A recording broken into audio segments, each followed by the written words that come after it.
Hi friends, அஸ்ஸலாமு அலைக்கும். நம்ம இன்னைக்கு வீடியோவில் என்ன பார்க்க போகிறோம்னா, அருமையான பீஃப் பிரியாணி எப்படி ஈஸியாகவும் செம்ம டேஸ்ட்டாகவும் செய்ய போகிறோம் அப்படிங்கிறத தான் ஃப்ரெண்ட்ஸ் பார்க்க போகிறோம். வீடியோவை கடைசி வரைக்கும் ஸ்கிப் பண்ணாமல் பாருங்கள். வாங்க வீடியோக்குள்ளே போகலாம்.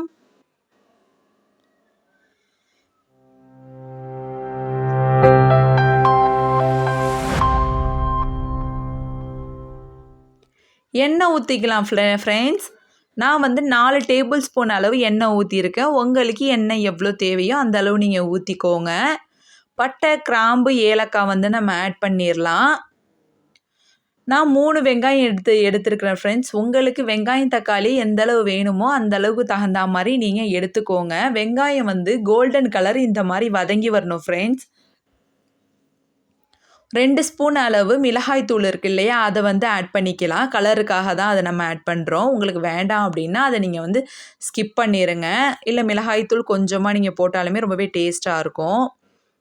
இஞ்சி பூண்டு ரெண்டு டேபிள் ஸ்பூன் அளவு இஞ்சி பூண்டு பேஸ்ட்டு நம்ம ஆட் பண்ணிக்கலாம். அந்த பச்சை வாசம் போகிற வரைக்கும் இந்த மாதிரி நல்லா வதக்கி விடுங்க.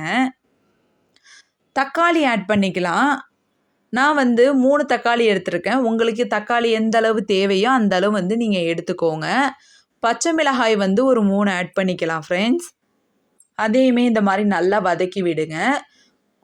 ஒரு பிஞ்ச் அளவு மஞ்சத்தூள் ஆட் பண்ணிக்கலாம். சீரகத்தூள் 1 ஸ்பூன் அளவு ஆட் பண்ணிக்கோங்க ஃப்ரெண்ட்ஸ். மிளகுத்தூள் இருக்கு இல்லையா, அதையும் 1 ஸ்பூன் அளவு ஆட் பண்ணிக்கோங்க. நல்லா இந்த மாதிரி கிண்டி விடுங்க. பிரியாணியை பொறுத்தவரையும் வெங்காயம் தக்காளி நல்லா வதங்கினா தான் ஃப்ரெண்ட்ஸ் டேஸ்ட்டு செம்மையாக இருக்கும். தயிர் இருக்கு இல்லையா, அதையும் நம்ம ஆட் பண்ணிக்கலாம். புதினா இருக்கு இல்லையா ஃப்ரெண்ட்ஸ், அதையும் இந்த மாதிரி ஆட் பண்ணிக்கோங்க. ஒரு கைப்பிடி அளவு புதினா ஆட் பண்ணிக்கோங்க. மல்லிக்கீரையும் ஒரு கைப்பிடி அளவு இந்த மாதிரி நல்லா ஆட் பண்ணிக்கோங்க. ஆட் பண்ணிவிட்டு எல்லாத்தையுமே நல்லா கலந்து விட்டுருங்க.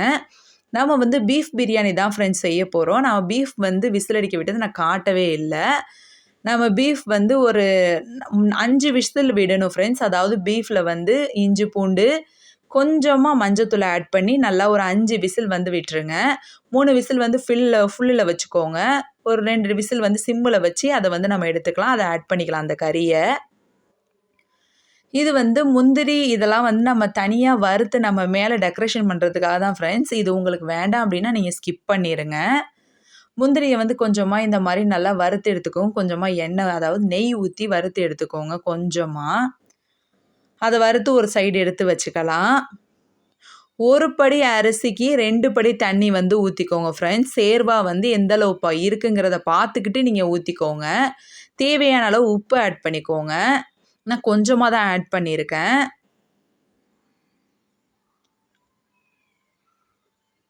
பீஃப் பிரியாணி நீங்கள் செஞ்சு பார்த்துட்டு மறக்காமல் கமெண்ட் செக்ஷனில் கமெண்ட் பண்ணுங்கள். ரொம்பவே டேஸ்ட்டாக இருக்கும் ஃப்ரெண்ட்ஸ். கண்டிப்பாக வீட்டில் ட்ரை பண்ணி பாருங்கள். சேர்வா இந்த மாதிரி நல்லா கொதிக்கட்டும். நம்ம தண்ணி ஆட் பண்ணிடலாம். சேர்வா எந்த அளவு இருக்குது அப்படிங்கிறத பார்த்துக்கிட்டு நீங்கள் தண்ணி ஆட் பண்ணிக்கோங்க.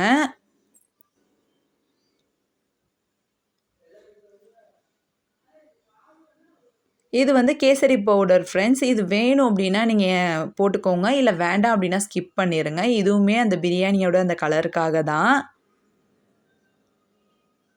ஃபஸ்ட்டு டேஸ்ட் பண்ணி பாருங்கள். உப்பு எல்லாமுமே கரெக்டாக இருக்கா அப்படின்னு. எது பத்தலையோ நீங்கள் அதை ஆட் பண்ணிக்கோங்க. உப்பு நான் டேஸ்ட் பண்ணி பார்க்கும்போது பத்தலை. அதனால் உப்பு நான் தேவையான அளவு ஆட் பண்ணியிருக்கேன். அதை நல்லா இந்த மாதிரி கிண்டி விட்டுருங்க ஃப்ரெண்ட்ஸ். நம்ம அரிசியை ஒரு 1/2 அன் ஹவர் அப்படியே ஊற விட்டுடலாம். அந்த அரிசியை அப்படியே ஆட் பண்ணிக்கோங்க. அதையும் இந்த மாதிரி நல்லா கலந்து விட்டுருங்க. பாருங்கள் ஃப்ரெண்ட்ஸ், நம்ம மேலே டெக்கரேஷன் பண்ணுறோம் இல்லையா, அந்த முந்திரி பருப்பு அதெல்லாம் வறுத்து வச்சுருந்தோம்ல, அதில் இந்த மாதிரி மேலே அதை அழகாக தூவி விட்டுருங்க. இந்த மாதிரி அடியில் ஒரு தோசைக்கல் வச்சு இந்த மாதிரி நீங்கள் தம் போட்டு விட்டுருங்க. மேலே இந்த அளவு ஒரு பாத்திரத்தில் தண்ணி வச்சு நீங்கள் தம் போட்டு விட்டீங்க அப்படின்னா ரொம்பவே டேஸ்ட்டாக இருக்கும் சாப்பாடு. பாருங்கள் ஃப்ரெண்ட்ஸ், மல்லிக்கீரை இருக்கு இல்லையா, அதையும் தூவி நம்ம ஆஃப் பண்ணிடலாம். பாருங்கள் ஃப்ரெண்ட்ஸ், பிரியாணி எவ்வளோ சூப்பராக இருக்குன்னு பாருங்கள். பார்க்கும்போதே ஆசையாக இருக்குது சாப்பிட்ணும் போல். உண்மையிலே டேஸ்ட் வைஸுமே ரொம்பவே சூப்பராக இருந்துச்சு ஃப்ரெண்ட்ஸ். அதாவது பிரியாணி வெந்திருக்கான்னு ஃபஸ்ட்டு செக் பண்ணி பாருங்கள். இந்த வீடியோ பிடிச்சிருந்துச்சுன்னா லைக் பண்ணுங்கள், ஷேர் பண்ணுங்கள், சப்ஸ்கிரைப் பண்ணுங்கள்.